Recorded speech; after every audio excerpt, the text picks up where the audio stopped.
స్వాగతం. యజమాని కార్మికుడు మధ్య కొన్నిసార్లు గొడవలు రావడం సహజమే కదా. అవును, సహజమే.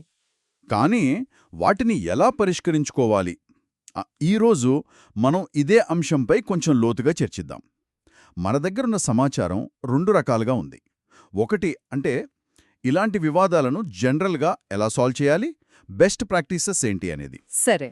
రెండోది ప్రత్యేకంగా మన భారతదేశ పారిశ్రామిక వివాదాల చట్టం 1947, అంటే ఐడి యాక్ట్ అంటాం కదా, అవును. అది ఏం చెబుతోంది అనేది. ఈ చర్చలో మన లక్ష్యమేంటి అంటే ఈ మొత్తం పరిష్కార ప్రక్రియను అర్థం చేసుకోవాలి. అవును. దాని వెనుక ఉన్న సూత్రాలు, ముఖ్యంగా మన దేశ చట్టంలోని కీలకాంశాలు, ఇవన్నీ చూద్దాం. కరెక్ట్. ఎందుకంటే పనిచేసే చోట అంటే ప్రశాంత వాతావరణం, మంచి ఉత్పాదకత ఉండాలంటే ఈ వివాదాలను సరైన పద్ధతిలో న్యాయంగా పరిష్కరించుకోవడం చాలా చాలా అవసరం. సమస్య చిన్నగా ఉన్నప్పుడే నిర్మాణాత్మకంగా పరిష్కరించుకోగలిగితే అది అందరికీ మంచిది. లేదంటే అవి పెద్దవై ఉత్పత్తికి, సంబంధాలకు కూడా నష్టం. సరే, అయితే ముందుగా అందరికీ వర్తించే కొన్ని సాధారణ సూత్రాల గురించి మాట్లాడుకుందాం. మన దగ్గరున్న సమాచారం ప్రకారం చూస్తే ఇలాంటి సున్నితమైన విషయాల్లో కొంచెం స్ట్రక్చర్డ్గా, నిష్పక్షపాతంగా, సానుభూతితో ఉండాలి. అవును, సానుభూతి ముఖ్యం. దీన్ని స్థూలంగా కొన్ని దశలుగా చూడొచ్చుగా. మొదటి దశ, అసలు సమస్య ఏంటో స్పష్టంగా అర్థం చేసుకోవడం. అంటే గొడవ దేని గురించి? జీతాల గురించా, పనిచేసే పరిస్థితులా, లేక పని గంటలా, లేదా వివక్ష చూపిస్తున్నారనా, లేక కాంట్రాక్ట్లో ఏదైనా సమస్య ఉందా? అవును, ఏదైనా కావచ్చు. సో ఇరుపక్షాలు తమ తమ వైపు వాదనలను స్పష్టంగా చెప్పాలి, ప్రశాంతంగా, ఎటువంటి ఆటంకాలు లేని చోట. కరెక్ట్. ఆవేశాలు ఎక్కువగా ఉంటే కష్టం. అదే, కొన్నిసార్లు కోపతాపాలు ఎక్కువగా ఉండొచ్చు. అటువంటప్పుడు ఒక మూడో వ్యక్తి, అంటే ఒక మధ్యవర్తి గాని, లేకపోతే హెచ్ఆర్ ప్రతినిధి గాని ఉంటే బెటరేమో. అవును, తటస్థ వ్యక్తి ఉంటే పరిస్థితి అదుపులో ఉంటుంది. ఉదాహరణకు, జీతం తక్కువ అనిపిస్తే ఎందుకలా అనిపిస్తోంది, బయట ఎలా ఉంది లాంటి వివరాలు కార్మికుడు చెప్పగలగాలి. అలాగే యజమాని కూడా తమ పే స్ట్రక్చర్ ఏంటి, ఏమైనా ఆర్థిక పరిమితులు ఉన్నాయా అనేది వివరించాలి కదా. ఖచ్చితంగా. దాంతోపాటే వాస్తవాలు, సాక్ష్యాలు సేకరించడం కూడా ఈ ఫస్ట్ స్టెప్లోనే వస్తుంది. ఓ అవును, పే స్లిప్పులు, అగ్రిమెంట్లు, ఈమెయిల్లు, కంపెనీ పాలసీలు, ఇవన్నీ చూడాలి. ఇవన్నీ సమస్యను సరిగ్గా అర్థం చేసుకోవడానికి హెల్ప్ చేస్తాయి. అయితే ఈ మొదటి దశలోనే నిష్పక్షపాతంగా ఉండటం, ఎదుటివారు చెప్పేది ఓపికగా, సానుభూతితో వినడం చాలా చాలా కీలకం. నిజమే. ఇది కేవలం ఇన్ఫర్మేషన్ తీసుకోవడం కాదు, ఇరుపక్షాల మధ్య నమ్మకాన్ని పెంచుతుంది. అవును, ఆ నమ్మకం ఉంటేనే కదా కలిసి కూర్చుని పరిష్కారం గురించి ఆలోచించగలిగేది. లేకపోతే ఏంటి, ఆరోపణలు, ప్రత్యారోపణలు, అసలు సమస్య పక్కకు పోతుంది. కరెక్ట్.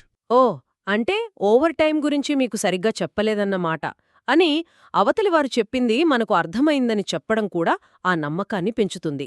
అవును, మంచి పాయింట్. ఆ నమ్మకం ఏర్పడ్డాక ఇక రెండో దశ మొదలవుతుందన్నమాట. అదే, కలిసి పరిష్కార మార్గాలను వెతకడం, ఒక ఒప్పందానికి రావడం. అవును, ఇప్పుడు గొడవ పక్కన పెట్టి సొల్యూషన్ మీద ఫోకస్ చెయ్యాలి. ఇద్దరికీ ఎంతో కొంత మేలు జరిగేలా చూడాలి. విన్ విన్ సిచ్యువేషన్ అంటారు కదా, అలా. వీలైనంతవరకు ముందుగా సాధ్యమయ్యే పరిష్కారాలన్నీ, అంటే మంచివా చెడ్డవా అని ఆలోచించకుండా ఒక లిస్ట్ లాగా రాసుకోవాలి. ఐడియాలన్నీ బ్రెయిన్ స్టార్మ్ చేయాలి. జీతాలు సర్దుబాటు చేయడం, పనివేళలు మార్చడం, లేదా అదనపు ట్రైనింగ్ ఇవ్వడం, బాధ్యతలను క్లియర్గా చెప్పడం, ఇలాంటివి. తర్వాత ప్రతి ఆప్షన్ వల్ల లాభాలేంటి, నష్టాలేంటి అనేది చర్చించుకోవాలి. ఏది ప్రాక్టికల్గా ఉంది, ఏది లాంగ్ టర్మ్లో వర్కౌట్ అవుతుంది, వీటికి ప్రాధాన్యత ఇవ్వాలి. కరెక్ట్. ఒక ఒప్పందానికి వచ్చాక అది చాలా ముఖ్యం. దాన్ని స్పష్టంగా, వివరంగా రాసి ఇరు పక్షాలు సంతకం చేయాలి. అవును, రైటింగ్లో ఉండాలి. ఎప్పుడు అమలు చెయ్యాలి, ఎవరి బాధ్యత ఏంటి, మళ్ళీ ఎప్పుడు రివ్యూ చేయాలి, అన్నీ క్లియర్గా ఉండాలి. అవసరమైతే అంటే లీగల్గా అంతా ఓకేనా అని చూసుకోవడానికి లాయర్ సలహా కూడా తీసుకోవచ్చు. తప్పకుండా. ఎందుకంటే కార్మిక చట్టాలకు అనుగుణంగా ఉండాలి కదా ఒప్పందం. ఇక్కడ గమనించాల్సిన విషయమేంటంటే ఆ సహకార ధోరణి, అంటే సమస్య నుండి పరిష్కారం వైపు మారటం. అవును, ముఖ్యంగా ఒప్పందాన్ని రాతపూర్వకంగా డాక్యుమెంట్ చేయటం వల్ల భవిష్యత్తులో అపార్థాలకు తావుండదు. లీగల్గా కూడా క్లారిటీ ఉంటుంది. ఒక రకంగా వివాదానికి ఫుల్ స్టాప్ పెట్టినట్టు. అవును అన్మాట. ఇక మూడో చివరి దశ, ఒప్పందాన్ని అమలు చేయడం, తర్వాత ఏం జరిగిందో చూసుకోవడం, ఫ్యూచర్లో ఇలాంటివి రాకుండా ప్రివెంట్ చేయడం. ఒప్పందం పేపర్పై ఉంటే సరిపోదు కదా. సరిపోదు. దాన్ని ఆచరణలో పెట్టాలి. పెట్టిన తర్వాత అది నిజంగా సమస్యను పరిష్కరించిందా లేదా అని ఫాలో అప్ చేయాలి. దానికోసం ఫాలో అప్ మీటింగ్లు పెట్టుకోవచ్చు. కొత్త ఇష్యూస్ ఏమైనా వస్తే అవి పెద్దవి కాకముందే పట్టించుకోవాలి. ఒకవేళ అంతర్గతంగా పరిష్కారం దొరకలేదనుకోండి, అప్పుడు బయటి సహాయం తీసుకోవడానికి వెనుకాడకూడదు. అంటే మధ్యవర్తులు కావచ్చు, లేబర్ యూనియన్స్ కావచ్చు. లేదా ప్రభుత్వ కార్మిక శాఖ అధికారులు. అవును. కానీ కొన్ని సీరియస్ ఉల్లంఘనలుంటాయి. వేధింపులు, సేఫ్టీ లేని పని పరిస్థితులు, ఇల్లీగల్ ప్రాక్టీసెస్ లాంటివి. ఆ అప్పుడు అప్పుడింకా ఇంటర్నల్ చర్చలతో టైం వేస్ట్ చేయకూడదు. వెంటనే అధికారులకు ఫిర్యాదు చేయాలి. రైట్. అలాగే ఈ అనుభవం నుండి పాఠాలు నేర్చుకుని కంపెనీ పాలసీలను ఇంప్రూవ్ చేయడం. అవును. ఉద్యోగులకు వారి హక్కులు, బాధ్యతలపై ట్రైనింగ్ ఇవ్వటం. సమస్యలను ఫ్రీగా చెప్పుకోవడానికి ఒక సేఫ్ ఎన్విరాన్మెంట్ క్రియేట్ చేయడం. ఇవన్నీ ఫ్యూచర్ గొడవలను తగ్గిస్తాయి. దీన్ని కొంచెం పెద్ద పిక్చర్లో చూస్తే, భవిష్యత్తులో వివాదాలను నివారించడమంటే కేవలం రూల్స్ మార్చడం కాదు. అది ఒక పాజిటివ్, నమ్మకమైన వర్క్ కల్చర్ను బిల్డ్ చేయడం. మంచి మాట. ఎక్కడైతే ఎంప్లాయీస్ తమ ప్రాబ్లమ్స్ని భయం లేకుండా పైవాళ్లతో చెప్పగలరో అక్కడ గొడవలు వచ్చే ఛాన్స్ చాలా తక్కువ. అదే సమయంలో సీరియస్ ఉల్లంఘనలు జరిగినప్పుడు స్పీడ్గా రియాక్ట్ అవ్వడం, అవసరమైతే బయటి హెల్ప్ తీసుకోవడం. ఇది ఎంప్లాయీస్ ప్రొటెక్షన్కే కాదు, యాజమాన్యాలను లీగల్ ఇష్యూస్ నుండి కూడా కాపాడుతుంది. కరెక్ట్. ఈ జనరల్ ప్రిన్సిపల్స్ ఏ దేశంలోనైనా వర్తిస్తాయి. కానీ ఆయా దేశాల చట్టాలు, కల్చర్ని బట్టి వీటిని అమలు చేసే విధానంలో కొన్ని తేడాలుంటాయి. అవును, సరిగ్గా చెప్పారు. ఇప్పుడు మనం ఆ నిర్దిష్టమైన భారతీయ కాంటెక్స్ట్లోకి వద్దాం. భారతదేశంలో కార్మిక యజమాని వివాదాన పరిష్కారానికి ఒక ప్రత్యేకమైన లీగల్ సిస్టమ్ ఉంది. అదే 1947 నాటి పారిశ్రామిక వివాదాల చట్టం, ఐడి యాక్ట్. మన దగ్గరున్న సమాచారం కూడా దీనిపైనే ఎక్కువగా ఫోకస్ చేసింది. నిజానికి ఇండస్ట్రియల్ రిలేషన్స్ కోడ్ 2020 లాంటి కొత్త లేబర్ కోడ్స్ వచ్చాయి. కానీ అవి ఇంకా పూర్తిగా అమల్లోకి రాలేదు. సెప్టెంబర్ 2025 నాటికి పరిస్థితి ఇదే. కాబట్టి ప్రస్తుతం ఈ ఐడి యాక్టే మెయిన్గా అమల్లో ఉన్న చట్టం. మరి ఇది ఎవరికి వర్తిస్తుంది? ప్రధానంగా వర్క్మెన్ అంటారు కదా, వాళ్ళకి. అంటే ఎవరు? అంటే మేనేజర్లు లేదా టాప్ లెవెల్ అడ్మినిస్ట్రేటర్లు కాకుండా ఫ్యాక్టరీలు, గనులు, ప్లాంటేషన్లు లాంటి పారిశ్రామిక సంస్థలలో డైరెక్ట్గా పనిచేసేవాళ్లన్నమాట. ఓకే. అసలు ఈ ఐడి యాక్ట్ ఎందుకొచ్చింది? దాని వెనుకున్న ఉద్దేశమేంటి? అది అర్థం చేసుకోవడం ముఖ్యం. అవును. ఇది 1947 ఏప్రిల్ 1న అమల్లోకొచ్చింది. అంటే మనకు స్వాతంత్ర్యం రాకముందే. అప్పుడేనా? అవును. ఎందుకంటే సెకండ్ వరల్డ్ వార్ తర్వాత దేశంలో ఆర్థికంగా, సామాజికంగా చాలా ఒత్తిడుంది. లేబర్ యూనియన్ స్ట్రాంగ్ అవుతున్నాయి. సమ్మెలు, ఆందోళనలు పెరిగాయా? అవును, పెరుగుతున్నాయి. అప్పటికే ఉన్న 1929 ట్రేడ్ డిస్ప్యూట్స్ యాక్ట్ సరిపోలేదు. ఈ బ్యాక్డ్రోప్లో పారిశ్రామిక శాంతిని కాపాడడానికి, కార్మికుల హక్కులను రక్షించడానికి, యజమానుల ఏకపక్ష నిర్ణయాలను ఆపడానికి, కలెక్టివ్ బార్గెనింగ్ని ఎంకరేజ్ చేయడానికి. అవును, సామూహిక బేరసారాలను ప్రోత్సహించడానికి, అన్నిటికంటే ముఖ్యంగా వివాద పరిష్కారానికి ఒక క్లియర్ ప్రాసెస్ ఇవ్వటానికి ఈ చట్టాన్ని తీసుకొచ్చారు. అంటే డ్యువల్ పర్పస్ అన్నమాట. లేబర్ రైట్స్ ప్రొటెక్ట్ చేయడం, ఇండస్ట్రియల్ స్టెబిలిటీ మెయింటైన్ చేయడం. ఖచ్చితంగా. ఒకవైపు కార్మిక హక్కులు, మరోవైపు దేశ పారిశ్రామిక అభివృద్ధికి అవసరమైన స్థిరత్వం. 2 లక్ష్యాలే. మరి ఈ ఐడి యాక్ట్ కింద వివాద పరిష్కార ప్రక్రియ ఎలా ఉంటుంది? ఇది కూడా స్టెప్ బై స్టెప్ ఉంటుందా? అవును, ఇది కూడా దశలవారీగానే ఉంటుంది. మొదట ఇంటర్నల్గానే సాల్వ్ చేసుకోవడానికి ట్రై చెయ్యాలి. అంటే ఎంప్లాయీ లేదా వాళ్ల యూనియన్ నేరుగా యజమానితో మాట్లాడటం. కరెక్ట్. 20 మంది కంటే ఎక్కువ కార్మికులుంటే ఒక grievance redressal committee section 9C పెట్టాలి. అది 30 రోజుల్లో ఫిర్యాదులను చూడాలి. ఓకే. అలాగే వర్క్స్ కమిటీలు సెక్షన్ 3 కూడా ఉండొచ్చు అన్నారు గదా, సామరస్యం కోసం. అవును, అవి కూడా ఏర్పాటు చేయొచ్చు. ఇక్కడ అంటే అంతర్గతంగా పరిష్కారం దొరకకపోతే అప్పుడు వివాదాన్ని ప్రభుత్వ కార్మిక శాఖ దృష్టికి తీసుకెళ్లాలి. ఆ తర్వాత అప్పుడు మొదలయ్యేదే రాజీ ప్రక్రియ, కన్సిలియేషన్ అంటారు. కన్సిలియేషన్ అంటే ప్రభుత్వం ఒక కన్సిలియేషన్ ఆఫీసర్ను సెక్షన్ 4 నియమిస్తుంది. ఈ అధికారి ఒక న్యూట్రల్ మీడియేటర్లో ఉంటారు. ఇరు పక్షాలతో మాట్లాడి ఒక ఒప్పందాన్ని కుదర్చడానికి ట్రై చేస్తారు. సెక్షన్ 12.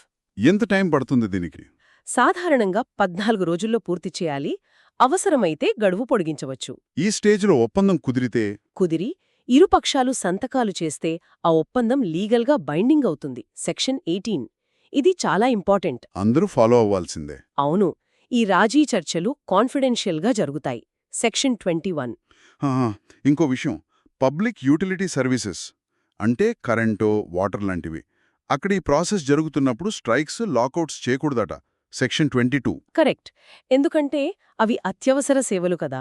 మన దగ్గరున్న సమాచారం ప్రకారం దాదాపు 70% గొడవలు ఈ కన్సలేషన్ స్టేజ్లోనే సెటిల్ అవుతాయట. అవును, అది ఆసక్తికరమైన విషయం. ఎందుకంటే బహుశా ఇది కోట్ల కంటే ఫాస్ట్, తక్కువ ఖర్చుతో కూడుకున్నది కావచ్చు. అయుండొచ్చు. కన్సిలేషన్ ఆఫీసర్ పాత్ర కూడా కీలకం. వాళ్ళు జడ్జ్మెంట్ ఇవ్వరు, జస్ట్ ఒప్పందం కుదర్చడానికి హెల్ప్ చేస్తారు. ఆ ఫ్లెక్సిబిలిటీ ఉంటుంది. అవును, అయితే ఆ ఆఫీసర్ నిష్పక్షపాతంగా ఉండాలి, చట్టం పరిధిలోనే సొల్యూషన్ చెప్పాలి. అది చాలా ముఖ్యం. సరే, ఒకవేళ ఇక్కడ ఒప్పందం కుదరకపోతే, ఫెయిల్ అయితే? అప్పుడు కన్సిలియేషన్ ఆఫీసర్ రాజీ విఫలమైందని ప్రభుత్వానికి రిపోర్ట్ ఇస్తారు. ఆ తర్వాత ప్రభుత్వమే డిసైడ్ చేస్తుందా నెక్స్ట్ ఏంటి అని? అవును, ప్రభుత్వం ఆ వివాదాన్ని న్యాయ నిర్ణయం ఎడ్జుడికేషన్ కోసం పంపాలా వద్దా అని నిర్ణయిస్తుంది. సెక్షన్ 10. ఎడ్జుడికేషన్ అంటే కోర్టు లాంటిదా? ఒక రకంగా పంపాలని డిసైడ్ చేస్తే సమస్యను బట్టి వేర్వేరు చోట్లకు పంపుతుంది. అవేంటి? 1. Labour court. సెక్షన్ 7. ఇవి ఎక్కువగా తొలగింపులు లీగలా కాదా, కంపెనీ రూల్స్, స్టాండింగ్ ఆర్డర్స్ ఎలా అర్థం చేసుకోవాలి, ఇల్లీగల్ స్ట్రైక్స్, ఇలాంటివి సెకండ్ షెడ్యూల్లోనివి చూస్తాయి. ఓకే, ఇంకోటి ఇండస్ట్రియల్ ట్రిబ్యునల్. Section 7A. ఇవి కొంచెం పెద్ద ఇష్యూస్. జీతాలు, బోనస్లు, పనిగంటలు, సెలవులు, రేషనలైజేషన్ లాంటివి సెకండ్ లేదా థర్డ్ షెడ్యూల్లోనివి. రైట్. ఇంకా నేషనల్ ట్రిబ్యునల్. Section 7B. ఇవి నేషనల్ ఇంపార్టెన్స్ ఉన్నవి లేదా ఒకటి కంటే ఎక్కువ రాష్ట్రాలకు సంబంధించిన వివాదాలు వింటాయి. అర్థమైంది. వీటికి సివిల్ కోర్టుల్లాంటి పవర్స్ ఉంటాయా? ఉంటాయి. సెక్షన్ 11. సాక్షులను పిలవటం, డాక్యుమెంట్స్ తెప్పించడం లాంటివి చేయగలవు. విచారణలు త్వరగా అవ్వాలని చట్టం సెక్షన్ 15 చెబుతున్నా ఆచరణలో లేట్ అవుతుందంటున్నారు. ఏళ్ల తరబడి కేసులు నడుస్తున్నాయట. దురదృష్టవశాత్తు అది నిజమే. జాప్యాలు ఒక పెద్ద సమస్య. కానీ ఇక్కడ కార్మికులకు ఒక ముఖ్యమైన రక్షణ ఉంది. అదే సెక్షన్ 11A. సెక్షన్ 11A ఏంటది? ఒకవేళ కార్మికుడిని అన్యాయంగా తీసేశారని కోర్టు ట్రిబ్యునల్ అనుకుంటే యజమాని వేసిన శిక్షను వాళ్లు మార్చవచ్చు. ఎలా? ఆ కార్మికుణ్ణి తిరిగి ఉద్యోగంలోకి తీసుకోమని రీఇన్స్టేట్మెంట్ చెప్పొచ్చు, మధ్యలో రావాల్సిన జీతాలు బ్యాక్ వేజెస్ ఇప్పించమని చెప్పొచ్చు, లేదా శిక్షను తగ్గించమని కూడా చెప్పొచ్చు. ఓ, ఇది చాలా పవర్ఫుల్ సెక్షన్ అనిపిస్తోంది. అవును, ఇది యజమాని ఏకపక్షంగా తీసేయకుండా ఒక ముఖ్యమైన చెక్ లాంటిది. కేవలం కాంపెన్సేషన్ ఇచ్చి పంపేయడం కాదు, కార్మికుడి ఉద్యోగాన్ని, గౌరవాన్ని తిరిగి ఇప్పించడం దీని ఉద్దేశ్యం. ఇది మన సోషల్ జస్టిస్ ప్రిన్సిపల్స్కి తగ్గట్టుగా ఉంది. కాని మీరన్నట్టు ఆ జాప్యాలు? అవును, ఆ జాప్యాలు పెద్ద సమస్య. అందుకే దీనికి ఆల్టర్నేటివ్గా ఇంకో ఆప్షన్ కూడా ఉంది కదా. అవును, అదే స్వచ్ఛంద మధ్యవర్తిత్వం, వాలంటరీ ఆర్బిట్రేషన్. Section 10A. ఏంటిది? పోకుండా వాళ్ళకి నచ్చిన ఒకరిని లేదా కొందరిని మధ్యవర్తులుగా పెట్టుకోవచ్చు. వాళ్ళిచ్చే తీర్పు కూడా బైండింగే. ఓ, ఇది కూడా బైండింగేనా? అవును, ఇది సాధారణంగా కోర్టుల కంటే ఫాస్ట్, ప్రైవేట్గా ఉంటుంది. సరే, అంటే చట్టం చాలా ఆప్షన్స్ ఇస్తోంది. Internal tax, government conciliation, adjudication, voluntary arbitration. అవును, ఇవన్నీ ఫెయిల్ అయితే తప్ప స్ట్రైక్స్, లాకౌట్స్ వైపు వెళ్లకుండా చూడటమే మెయిన్ ఐడియా. మరి ఈ ప్రాసెస్లలో వచ్చిన ఒప్పందాలు, సెటిల్మెంట్స్, తీర్పులు, అవార్డ్స్ ఇవి ఎలా అమలవుతాయి? వాటి పవర్ ఏంటి? మంచి ప్రశ్న. రాజీ ద్వారా కుదిరిన సెటిల్మెంట్స్ లేదా కోర్టులు, ఆర్బిట్రేటర్లు ఇచ్చిన అవార్డ్స్ ఇవి ప్రభుత్వ గెజెట్లో పబ్లిష్ అవుతాయి. సెక్షన్ 17. ఓకే. సాధారణంగా 30 రోజుల తర్వాత అమల్లోకి వస్తాయి. Section 17A. ఇవి చాలా పవర్ఫుల్. ఎందుకని?